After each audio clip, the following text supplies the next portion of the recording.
depends, should depend on the rate of the slowest one. And that was the basic approach. And based on that consideration, today I can demonstrate few more of these reactions so that you can easily grasp and how to formulate that how you can initiate the problem so that you can understand when you will apply or how will you apply this rate limiting step approximation. That is important. So that we'll discuss in today's presentation, and then we'll go to the next other kinetics that is in your syllabus that is included, consecutive reactions, then reversible reactions or equilibrium, and other chain reactions. So those mechanisms are there. Okay. So let me present for that.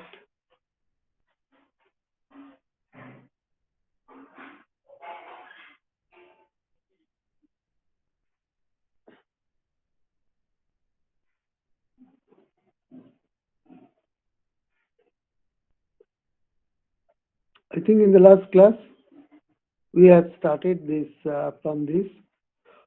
That is one of the most familiar example, that is formation of NO2, nitrogen dioxide from NO and O2. The observed rate equation R observed equal to KNO2, KNO whole square into concentration of O2. So basically it seems to be a third order reaction overall. And R observed means experimentally it has been noted that from experimental study, this is the rate equation that has been established. Okay. Now we have to explain that rate equation based on this mechanism, that is rate limiting step approximation or the determining step approximation. So for that we consider, say, case 1, 2, 3 like that. So in the first case, Roman I, that is I have considered it in two steps. In step 1, two NO molecules will be producing N2O2 in rapid equilibrium, means it is a reversible step, that is formation of N2O2 and its decomposition subsequent to revert back to the reactant species. So this is step 1, which is a rapid equilibrium we identify. And in the subsequent step, step 2, which we label as slow, and this should be the rate determining step approximation. Now here the intermediate species that is produced in the first step would react with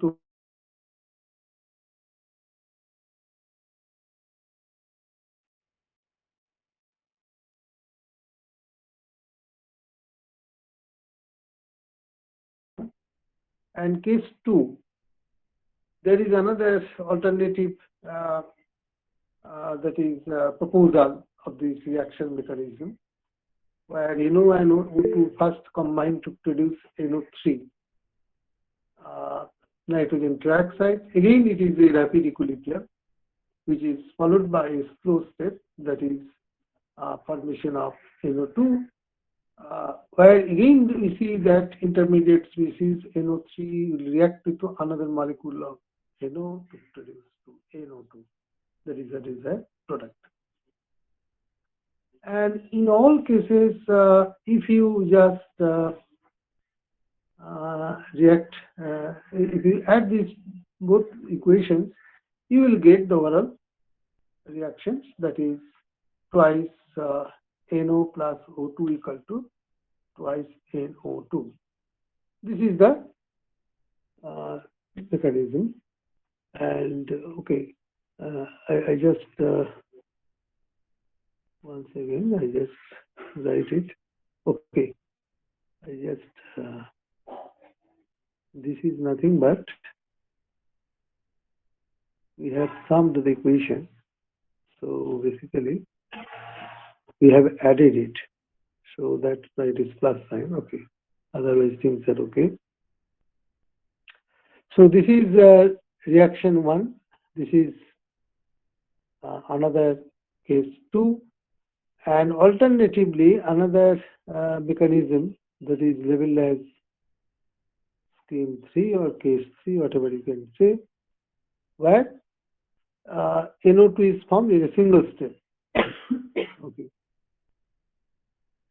Now, how to proceed? Right. You see, what is the total composition in the RD step? In all these three reaction sequence or scheme, if you note that, see in the RD step means this one. Say, in the first case, it is the second step. If you add in the left hand side, what are the total reactant species? N2O4, that is N2O4, N2O4, total composition in that step. Here also N2O4, then this mechanism scheme 3, here also you see it is N2O4. Okay. So let us consider the case 1. Where the first step we have considered a rapid equilibrium, where K1 and K subscript, that is -1, denotes K -1 indicates the reverse. It is a rate constant associated with the reverse step, that is decomposition of N2O2 to NO.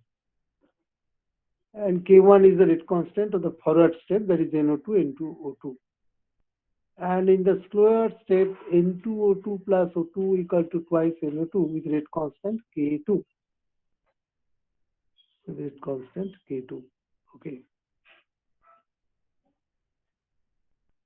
Now, since the first step is rapid equilibrium, so in the concentration scale equilibrium constant, can we write in this form? Kc prime equal to K1.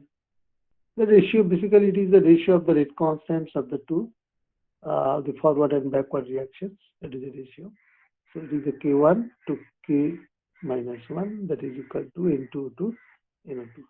You know, this is a basic expression, how to write down the equilibrium constant of a chemical reaction. So that I have written, nothing else. And in the subsequent step, what is the rate of formation of NO2? You look at the slow step. Okay, so we have written it R equal to, that is the overall rate of the reaction equal to K2 into O2, because as we have noted in the rate determining step approximation, it is the rate of the slow step that will determine the overall rate of the reaction. So overall rate of the reaction denoted here as R equal to, we can write K2 into O2. Okay, slow step, rate of the slow step. Okay. Now let us substitute N2O2 from the expression of equilibrium constant. What is N2O2? Instead of N2O2, you can write K1, K, this ratio of the rate constant into K2 into NO whole square, and O2 is there. So like this. Just put the expression of N2O2 from the equilibrium expression. And here you see, if we absorb all these rate constants as a single constant, that is effective rate constant, we write K, simply K. So we can write K, square root. So that means this is the observed rate equation that we established. So this is a very simple illustration, and this theoretical, basically this is the theoretical, right? This is the theoretical rate constant, and it exactly matches with R observed. Theoretical equal to R observed. So that means this theoretical approach means this determining step approximations, that rate equation that we derived here is it exactly matches with that observed rate equation. Okay. We also discussed in the last class, but it was in hurry, so that's why I have discussed it again. And in the second equation, that is very important. See, this is the overall equation. Okay, mercurous ion, it is represented instead of Hg plus 1.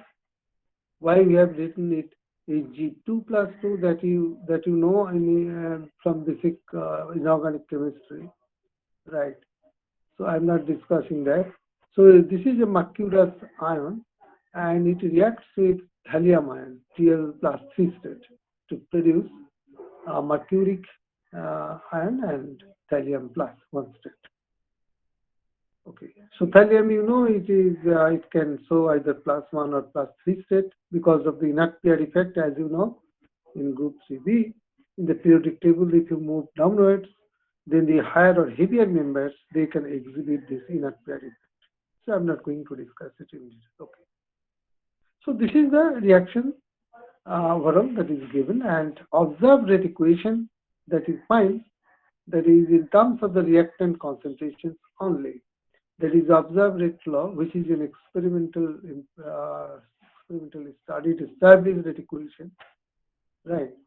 This is an experimentally studied rate equation. Once again, I'm repeating. So this is observed rate equation equal to, you can write this in this form. Okay. But if I ask you one question, what is the overall order of the reaction?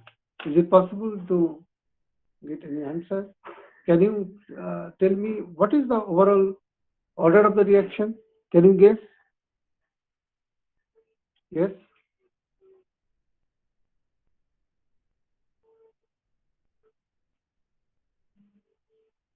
Can you tell me what is the overall?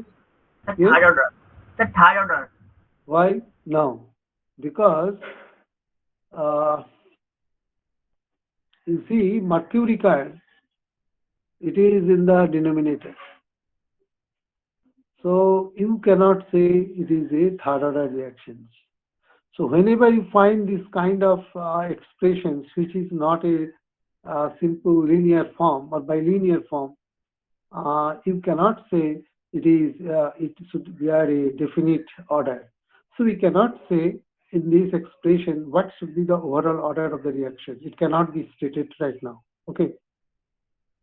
And there are chain reactions also where you cannot say.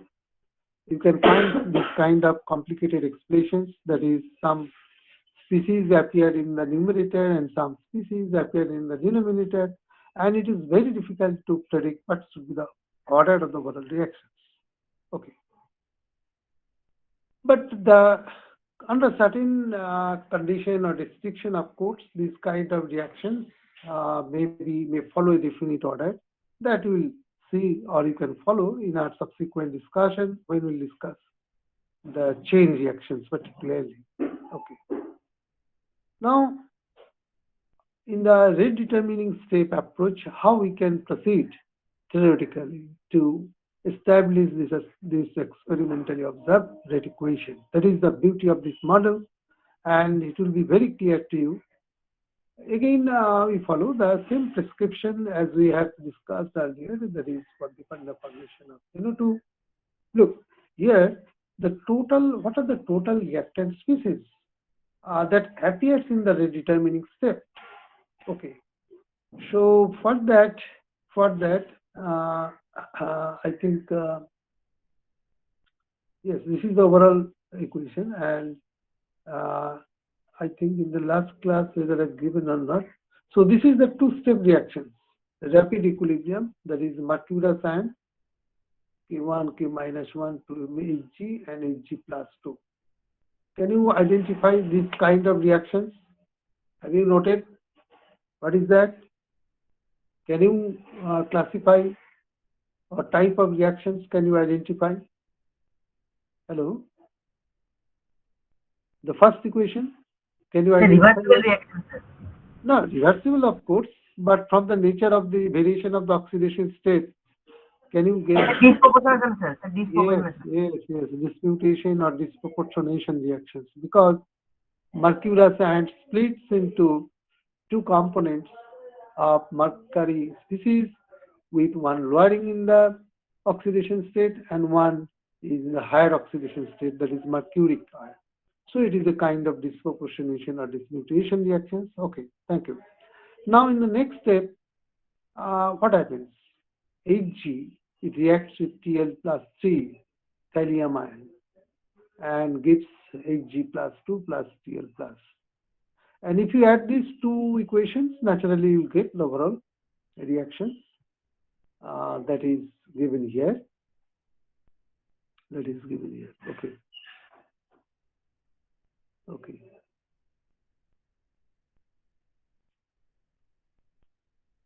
Okay.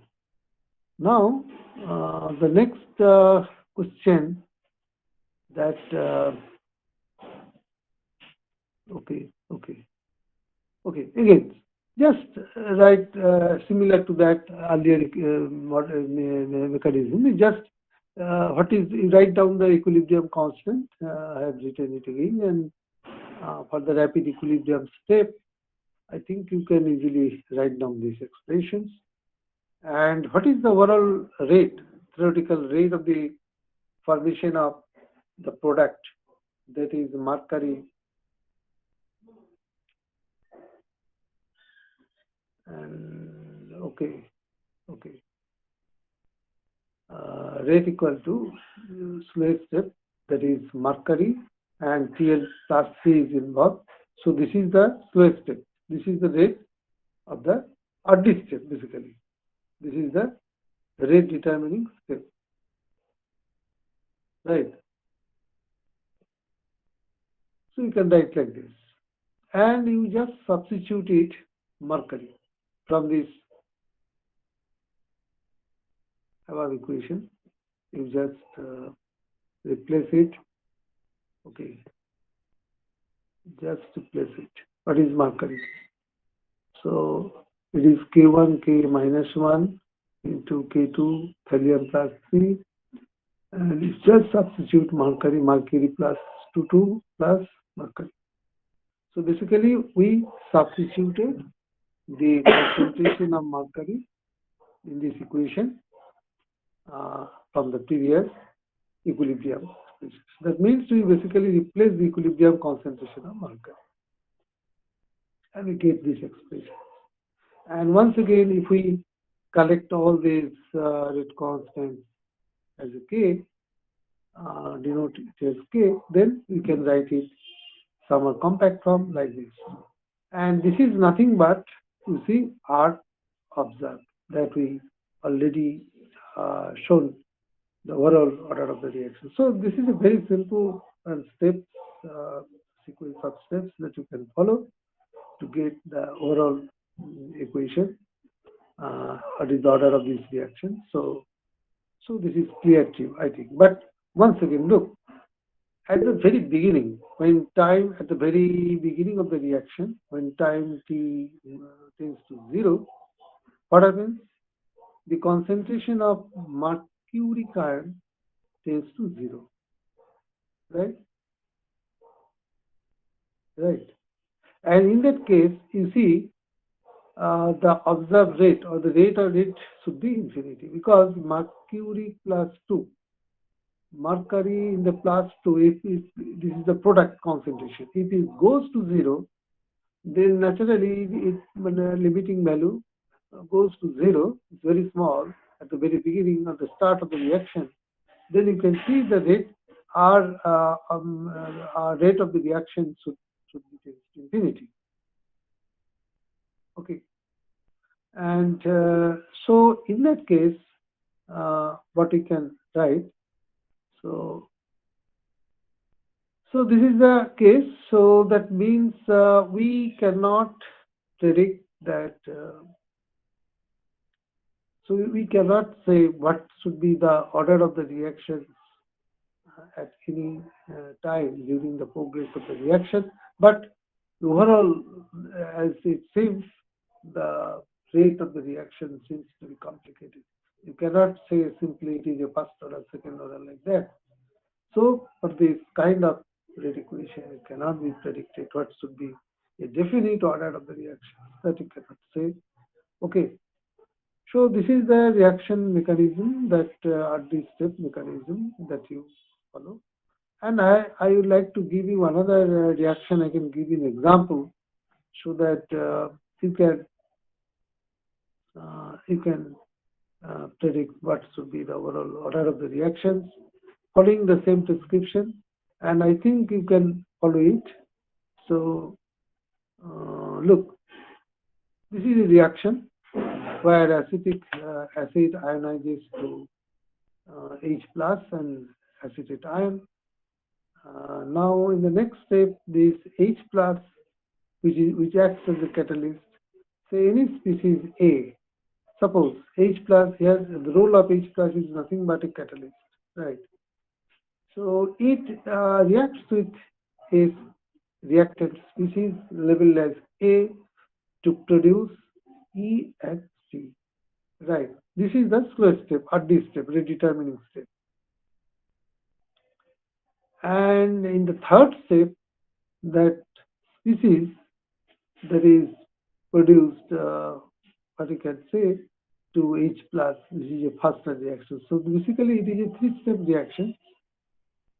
In the first step, it produces this, and which is rapid equilibrium. Once again, this is a faster, this is a faster, or we can say it is a rapid equilibrium state.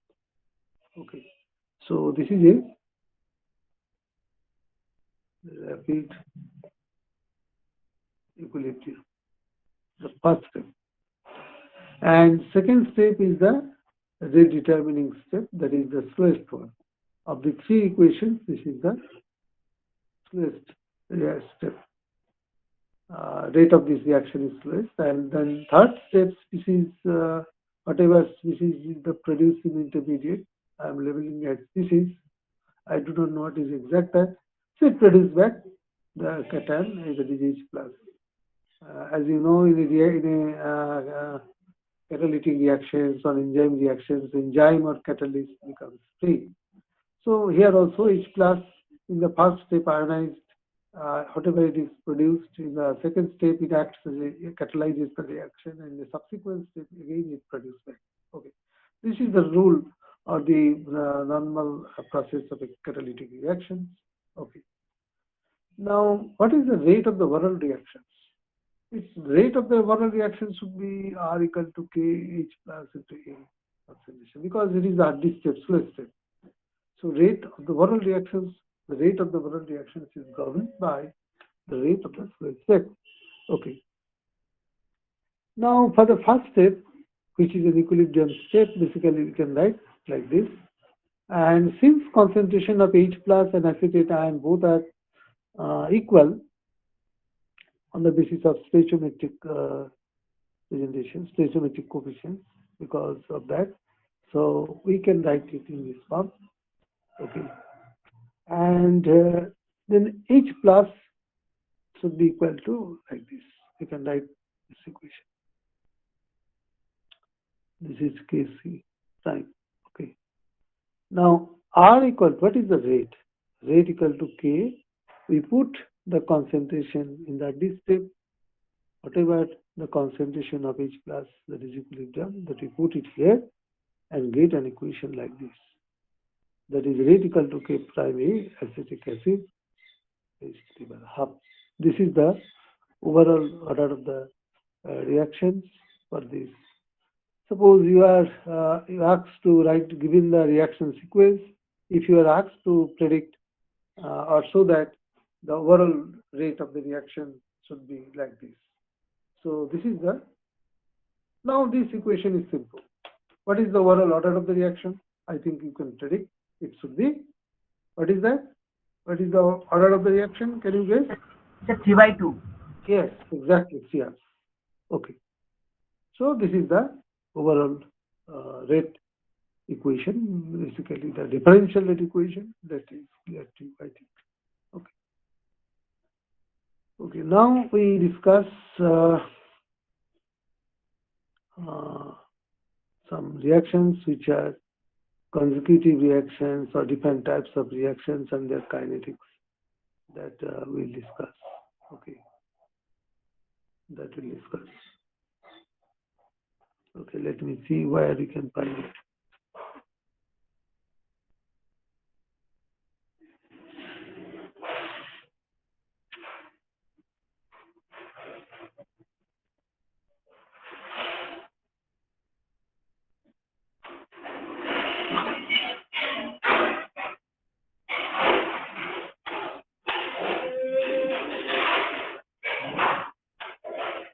Okay. So today we'll discuss this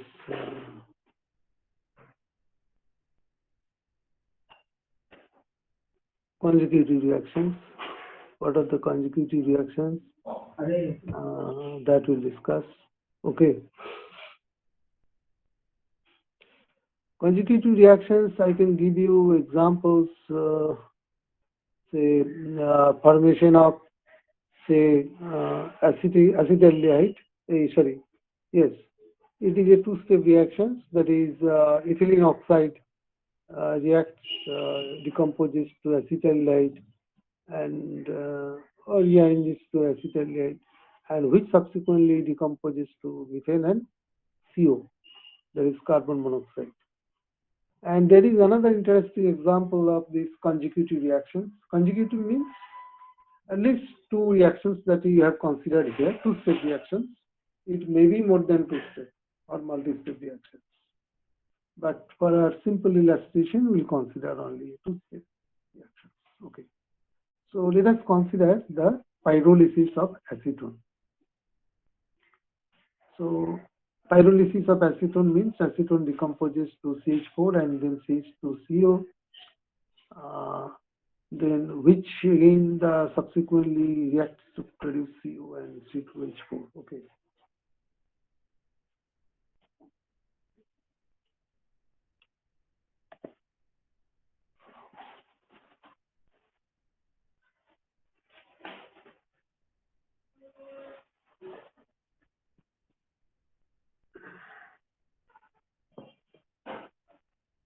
এখানটা হয়ে গেছে? ও আচ্ছা আচ্ছা ঠিক আছে।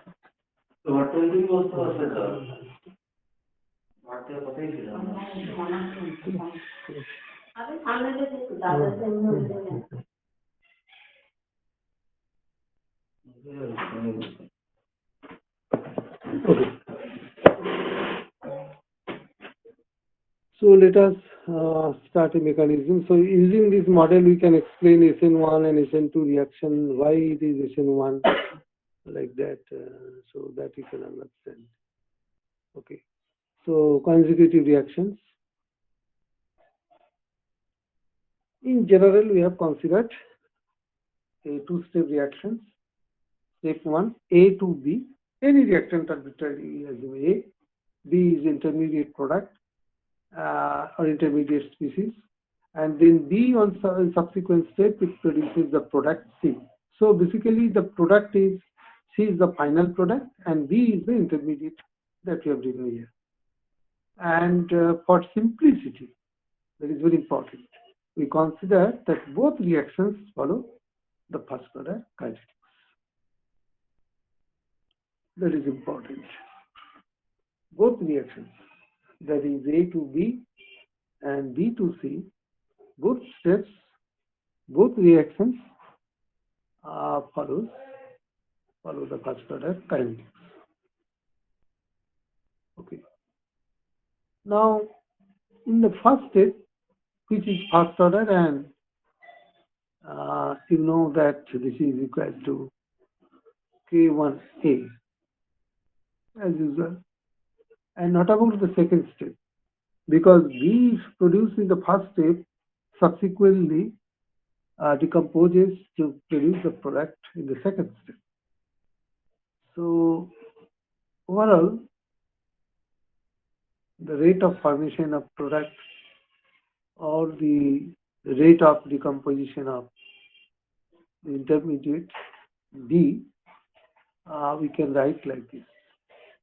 Because B is produced in the first step, so it should be like this. That is minus K2B, like that.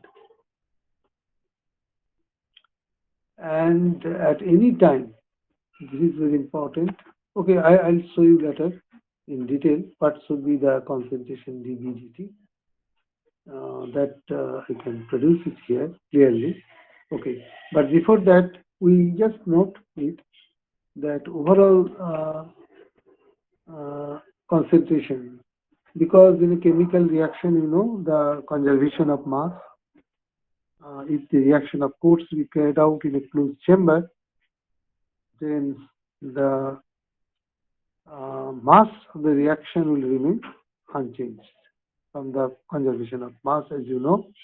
Of course, if the energy, if we consider that thermal energy produced is not so sufficient, or we can consider the model of the reaction in an isolated system, means in isolated chamber.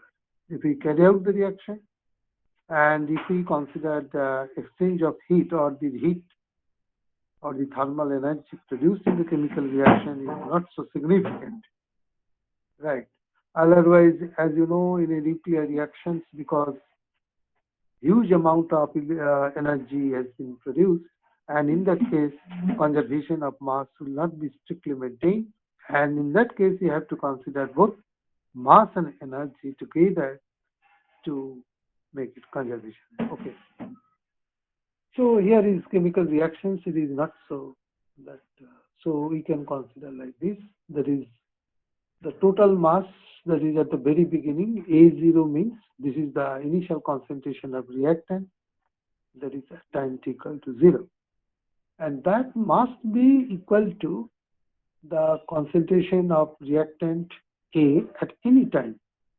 That is denoted simply A concentration plus sum of the concentration of the intermediate species and that of C.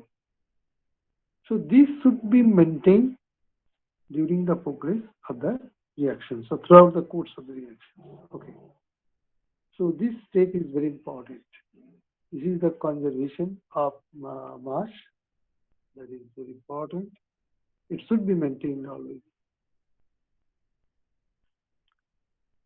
Now, as we already stated that in the first step, since it is a first order equation, so you can write like this, minus d dt. And if you integrate it, this is the differential equation, and from that you can get the integrated expression. It is very clear to you how to write down. I am not going to reduce that. Concentration of A equal to A0 into to the power minus K1. And that of B, look, B is produced in the first step, so it is plus, and it is subsequently consumed in the or react in the second step, so it is represent a negative of that. So sum of these two rates would be nothing but the rate of formation or accumulation of intermediate. Okay, and we can write it again. K2B can take it rearrange basically, and K1A instead of A we write down this expression. Okay, right hand side. Very simple manipulation. Now we can solve this equation to derive the concentration of B using this integrating factor. Here e to the power K2T we have considered. That is if you multiply both sides by this factor, that is e to the power K2T, multiply both sides of this equation, differential equation. And we get an expressions like this. Again, we see this equation, this step, we can write in more compact form like this. Okay.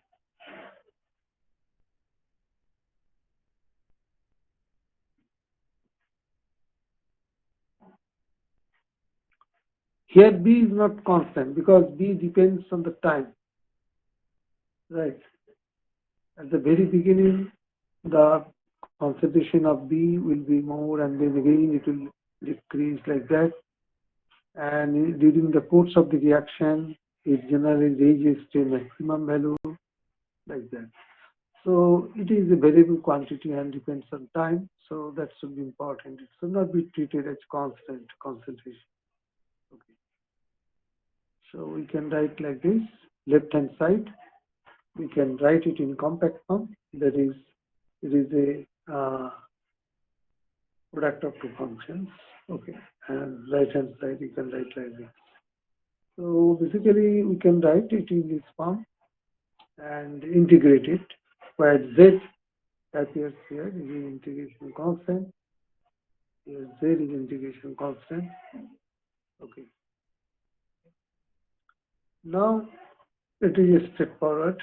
That is how to, if you just integrate it, this is the expression, as you know. And as t equal to 0 time, what happens? A would be Sir? equal to, yes, Sir, how did you write dB dt equals to K1A minus K2B? if you integrate it, dx. No, sir, in the upper slide. This one. This one. Sir, the upper slide. This one. Yes, sir. Do you follow this equation? Is it clear? Yes, sir. Where did you get this equation? You look at this equation. Two step, B is produced in the first step and it is decomposed in the second step. So it would be the difference of the two rates, right? dB dt, that is rate of formation of B, intermediate species. Can you write in this one? It is the difference of the two rates. In the first, K1A is the rate at which it is produced and K2B is the rate at which B decreases or decomposes. Okay, So sir. actually it's the negative side. Okay. Then we rearrange. K2B will come, we can take it in the left hand side and rearrange, and then all these manipulations.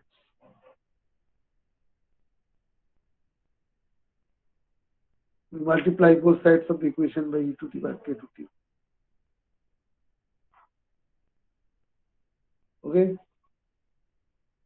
So this is the integration constant, and how to find out the integration constant? The normal practice to set a limit or the boundary, whatever you can say.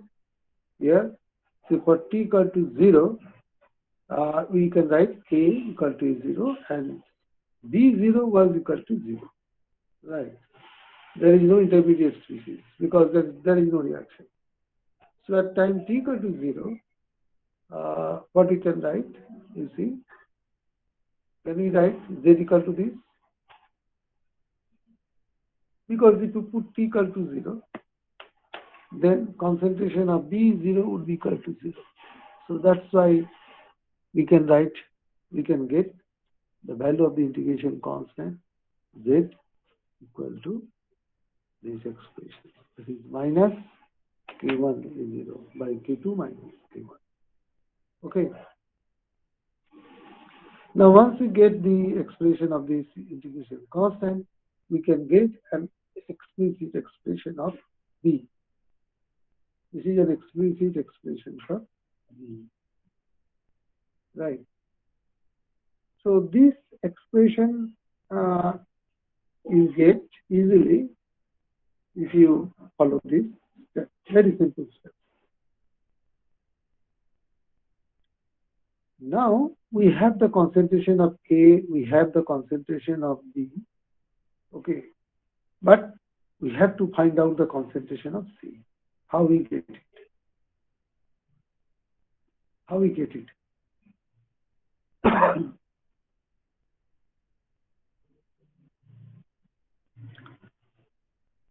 Just from that equation, C is equal to A plus B plus C. Since we know the concentration of A, we know the concentration of B right now. Right. So we can write these expressions.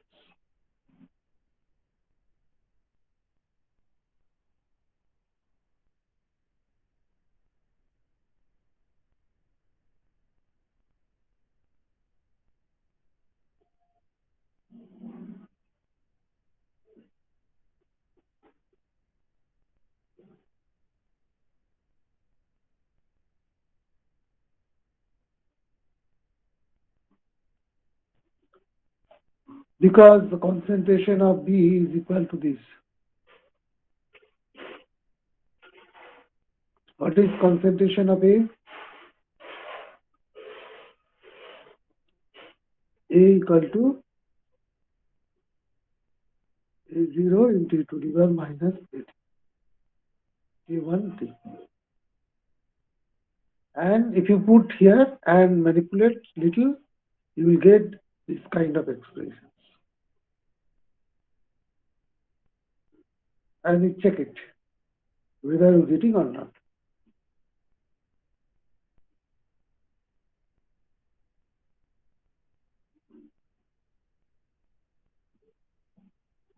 Hopefully you'll get it. Okay, you can do it yourself, no problem.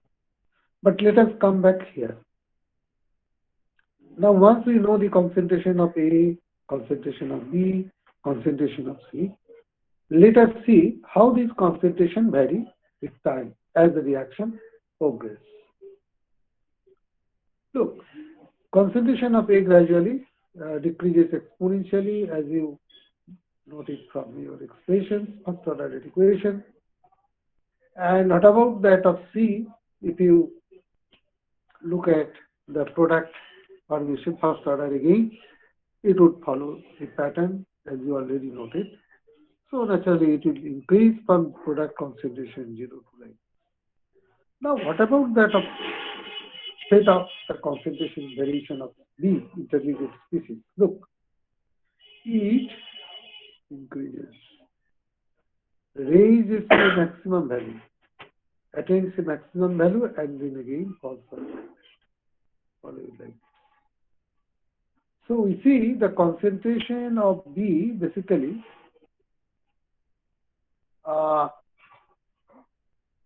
follows this pattern. That means it shows a sharp maximum, right? And this time we call induction period, you know, that intermediate species get its highest value and then again with time it also like that. So this time at which B attains its maximum or highest value, we call it Tmax. And how to derive the expression, explicit expression of Tmax? That is important. Just from the condition of extremum basic, we can write the first derivative will be equal to 0.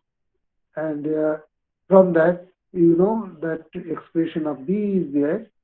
So if it is a function of time, so if you differentiate it and get it equal to 0, you will get an expression like this.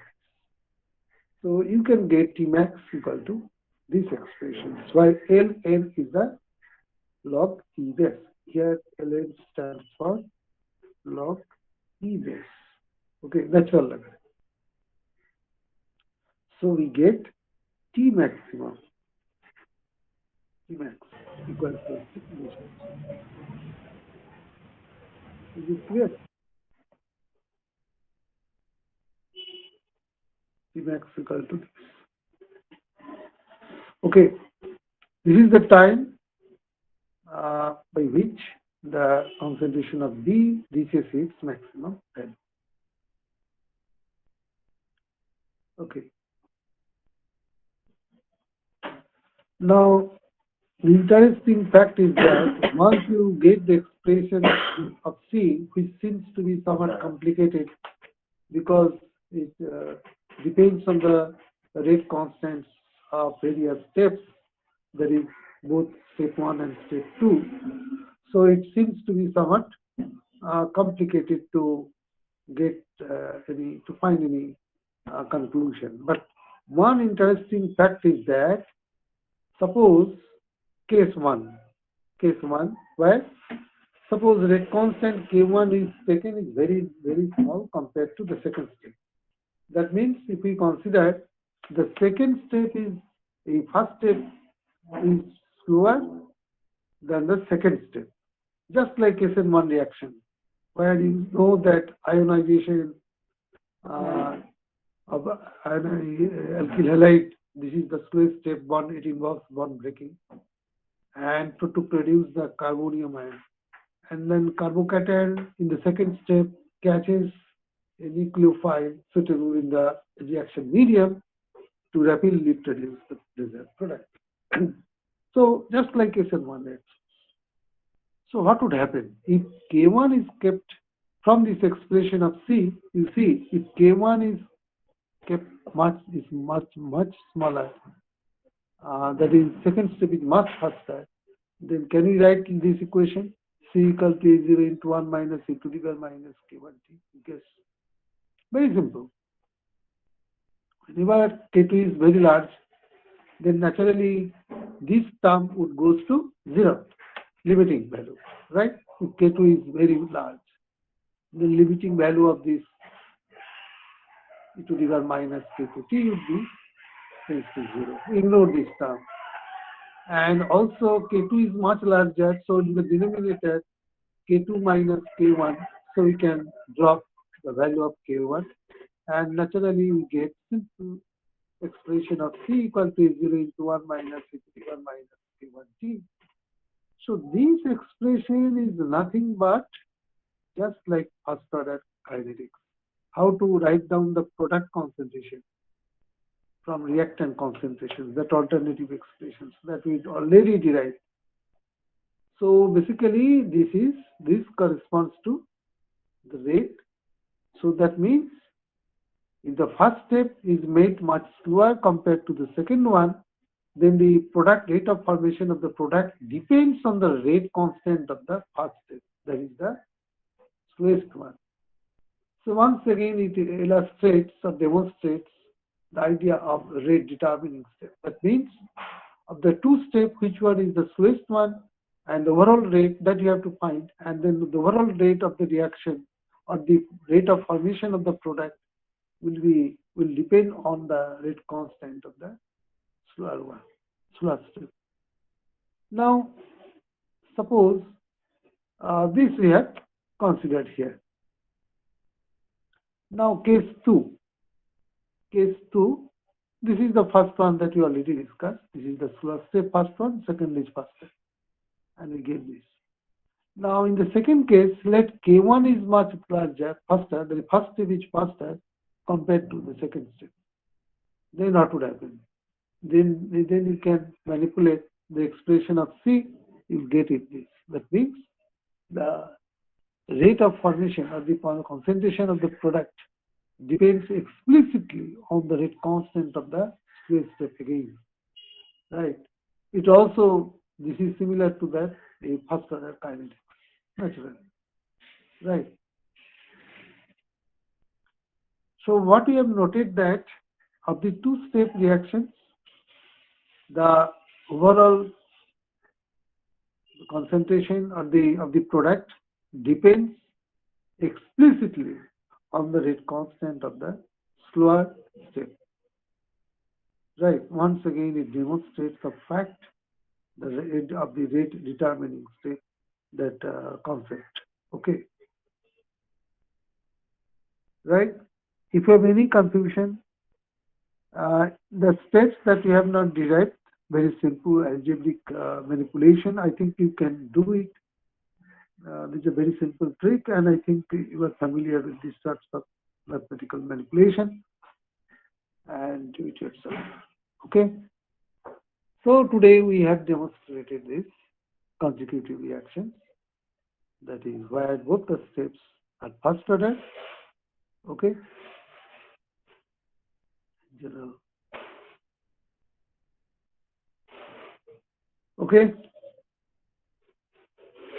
Do you have any question or query? No, sir. Okay, I think you can do it, and you can get all these expressions if you follow a book, PC Roxik. There you can find everything, whatever we discussed today. Right, PC Roxik. That expression. Sir, name, sir? PC Roxik, okay. I think the writer. Okay, writer. I have already given you the name. No. One book, PC Roxik.